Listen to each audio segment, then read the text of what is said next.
Hi boys and girls, today is Tuesday, April 28th, and we'll be learning about parallel and perpendicular lines on page 879 to 884. Okay, so a couple of the key concepts is number one, parallel lines. Parallel lines are always the same distance apart, they do not meet or cross each other. So if you look down here at key concept, it says they're always the same distance apart, they do not meet. So you see line AB is parallel to line CD. They can go on forever and ever and ever and ever and ever and ever, and they would not meet. And this symbol right here, these two lines, that's the symbol for parallel lines. So I'll show you another example. If I had line segment XY and line segment QV, they're parallel to each other, guys. You see how they're the same distance apart and they would go on forever like that. And the way I would write that is the way from yesterday that we learned how to write line segments. Line segment XY is parallel, that's my parallel symbol, to line segment QB. And now parallel lines can go in any direction. So you could have parallel lines that go up and down, parallel lines that go to the side, this side, this side. Okay, these two lines are always parallel. They're the same distance apart. What I mean by same distance apart is that they're straight lines. They don't go like this. Okay, this is the same distance and then it gets larger. No, they're gonna be the same distance apart right across from each other. Now, the way I remember what parallel lines are, because if you write out the word parallel, see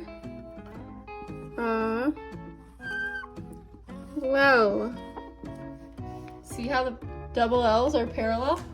That's how I remember the difference between parallel and perpendicular. So remember that. If we were in the classroom, I'd write that on my board and keep it on my board this whole unit. Parallel lines, the two L's are parallel and parallel. Okay. Intersecting lines. So now I'm on page 880. Intersecting lines are lines that meet or cross each other. So we have line AB intersects line CD. Now there's no special symbol for intersecting lines. You could have intersecting lines that intersect at any point, or intersecting line segments. Okay, they can intersect like that. They could intersect like this. Okay, there's several different ways and different points. Okay, it doesn't really matter where they intersect. They're intersecting here. Okay, so if I had a line segment, we'll call it XY. Oh, that's too close to perpendicular. And here's my intersecting line QR. So the way I would write this, remember there's no special way to write this. I would just write line segment YX intersects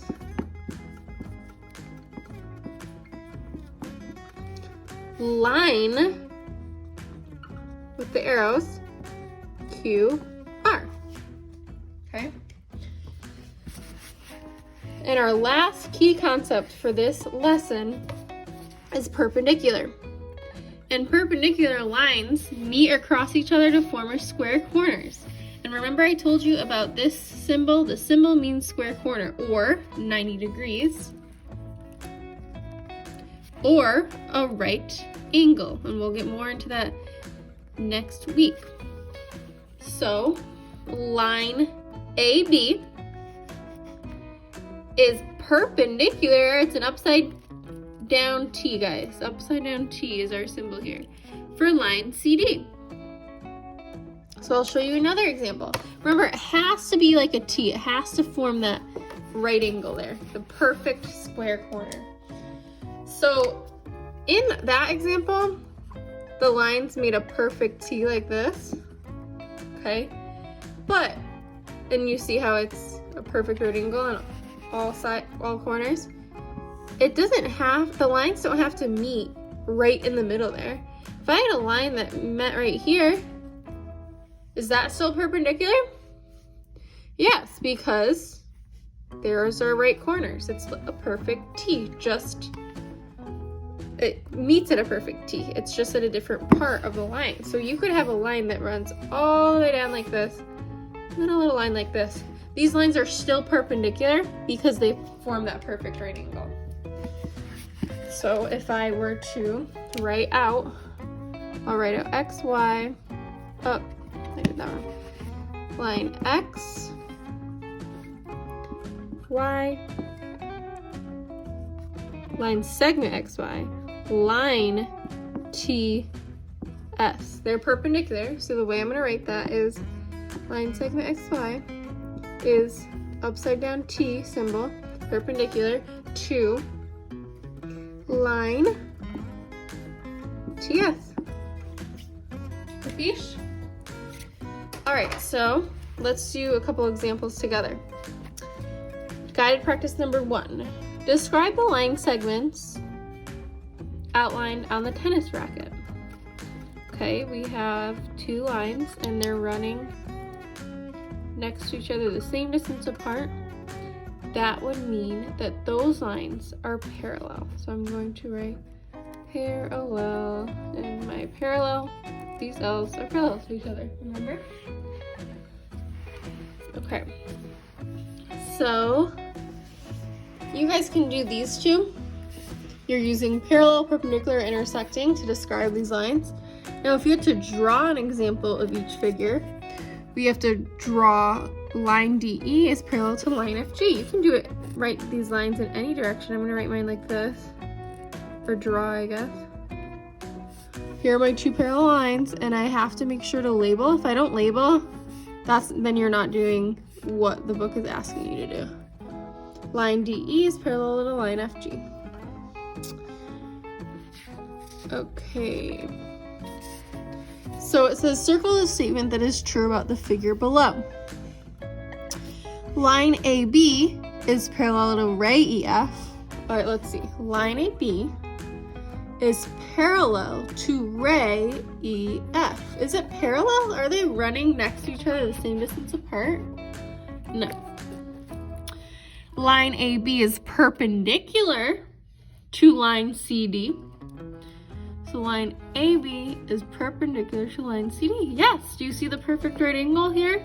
We have line AB and CD, so that is true. I'm gonna circle that. Line CD is parallel to ray EF. Line CD is parallel to ray EF. No, because parallel is when they're the same distance apart. That is not true. Now let's see the last one. Line CD is parallel to line AB. Line CD is parallel to line AB. Nope, so it's just that one. Okay. We'll do a couple more and then you can try on your own. It says model math, or on page 882, by the way, number 9. On a map, streets can be represented by line segments. Use the map to answer exercises 9 through 11. Identify 2 streets that appear to be parallel to Washington Avenue. Alright, so here's my map. Here's Washington Avenue. I have to find 2 streets that are parallel to Washington Avenue. Well, Lincoln Street looks parallel to Washington Avenue. It's directly next to it, but the same distance apart. No, because do you see how Lincoln Street goes this way? That tricked me. Nope, this line turns, so Lincoln Street is not parallel to Washington Ave. Trick question. We need 2 streets though, so let's see. Hayes Ave is parallel, and it looks like Jefferson Street is parallel to Washington Ave as well. Just because it's not right next to it, guys, doesn't mean it's not parallel, okay? Like if you look at the lines on your paper, oh, I don't know what happened, there you go. My makeshift projector. If you look at the lines on your paper, guys, this blue line is parallel to this blue line. Even though they're so far apart, they're still, if they were to run on forever, they would be the same distance apart. okay? So the answer is Hayes Ave and Jefferson Street. All right. Let's see. We'll do one more together. Okay, we'll do number 4. Martin is washing windows. First, he must raise the blinds. Describe the kind of line segments formed by the horse. Oh, that was an easy one. Parallel, right? That's the 2 blue lines here. Well, let's draw this line, this ray and line segment together, and then that'll be it. So we have ray HY. Now it doesn't matter what direction it goes in. Intersects line segment QA. And yours doesn't have to look exactly like mine, guys, because it can intersect in so many different ways. All right, finish the problems that we did not do together. I hope that this helped you guys a little bit, and I just have this really good feeling that you guys are all gonna master this. So good luck.